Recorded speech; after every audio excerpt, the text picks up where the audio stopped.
ส่งสั้นในอัจฉริยะซวยบอกความทีกันตดแต่ละมือเพื่อวิเคราะห์สุขภาพลำไส้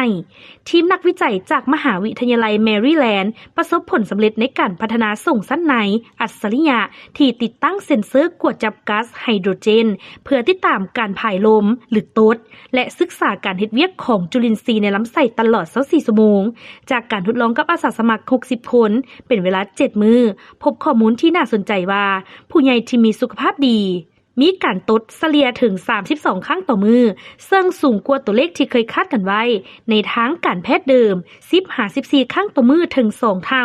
เนื่องจากอุปกรณ์สามารถบันทึกข้อมูลได้แม่นแต่ในยามนอนหลับทีมวิจัยระบุว่าเทคโนโลยีนี้จะเป็นประโยชน์อย่างยิ่งในการวินิจฉัยและเป็นปัวผู้ป่วยที่มีปัญหาทางเดินอาหารเช่นโรคลำไส้แปรปรวนหรือภาวะแพ้อาหารเนื่องจากสามารถเชื่อมโยงพฤติกรรมการตดเข้ากับประเภทอาหารที่รับประทานได้แบบเรียลไทม์